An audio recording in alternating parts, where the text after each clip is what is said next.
Hello. Today I'm going to talk about the second type of question on the N5 JLPT grammar section. This one is called 분 no bunpo ni bun no kumitate.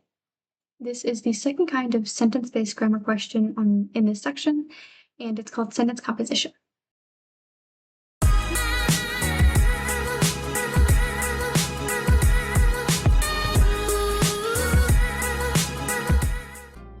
So, in this section, instead of filling in one blank in a dialogue, we're going to be filling in 4 blanks. This means we're rearranging the 4 options we're given into a comprehensible sentence. This is based a lot on context and grammar, once again, but requires a slightly different skill set than the first kind of question.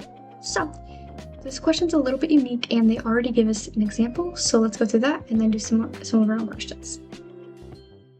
So, the instructions read, 問題2. 星に入るものはどれですか ?1、2、3、4から一番いいものを一つ選んでください。So, which goes into the star spot? Please choose the correct answer. Our example question is 問題例. A says blank ka. B replies Yamada-san desu. So, really could mean anything.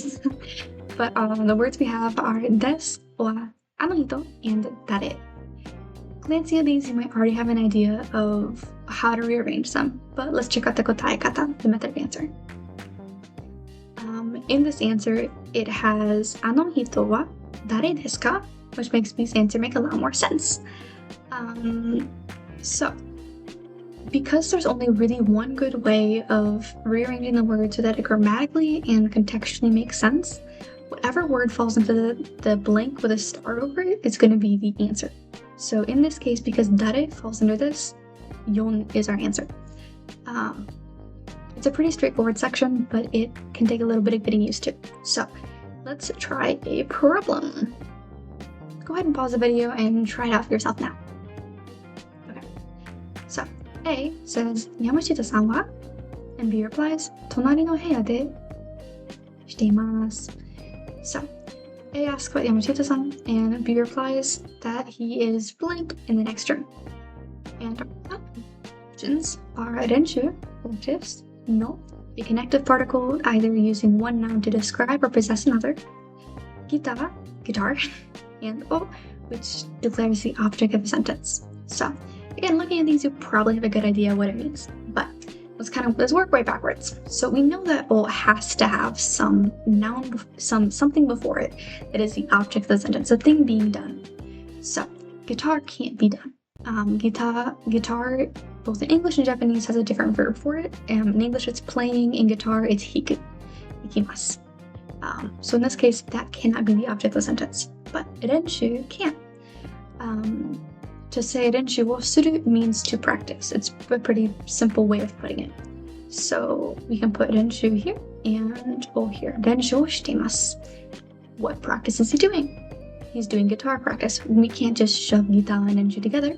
We need to have some sort of connective particle between. Let's know. So guitar no renshu wo shite imasu. And that's really that's all there is to it. Renshu would go. Then choose our answer, and that is all we need for that question. If you're really confident and you're really low on time, obviously you don't have to do these front 2 if you already know what goes in 1. That's perfectly fine. But if you want to be completely certain, I do recommend doing the entire sentence to make sure you're not missing anything or dropping any particles or mixing any around. It makes it easy to just write them down, and you can concretely see what you've used when you've had it. Okay. That being said, once again, go ahead and pause the video and try this problem on your own before we get started. So, Yamada-san says, John-san, 宿題は全部終わりましたか? John replies, いいえ、まだです。ここ最後の問題が難しいです。Okay. Yamada says, John, have you finished all your homework? And John says, no, not yet. Here, blank. The last problem is difficult.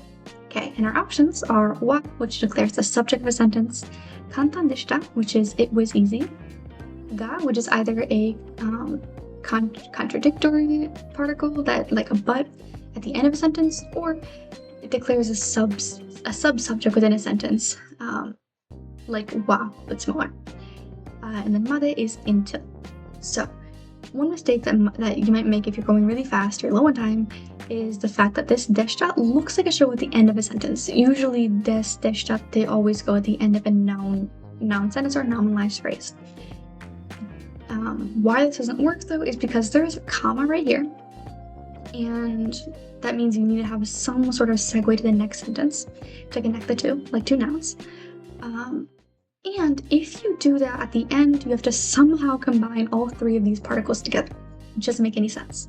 So what we can note is that ga is a contradictory particle.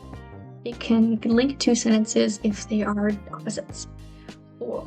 So we likely use it there, and even more so, muzugashii and kandan are opposites, difficult and easy. So that is a lot of proof that ga should go at the very end, and tu is in the kandan deshita is in the star spot. Again, we likely already have our answer, but let's go ahead and rearrange the rest of the sentence just to be completely sure. We have made and wa. When you have some particle in wa and they go together, wa should always be at the end so that it makes the entire phrase the subject. Otherwise it just sounds a little bit weird and it's not fully encompassing that block. So we have koko made wa kantan deshita ga saigo no mondai ga muzukashii desu. So up until now it's been easy, but this last problem is hard, which is why it hasn't finished it yet. So grammatically it makes sense, contextually great. So this is our answer, number 2. Once again, that's all there really is to this section. So I hope that helped. If you're looking for any more instructional resources or insight into the Japanese language, feel free to look at our website. We are happy to help and have a lot of cool stuff over there. では、またね。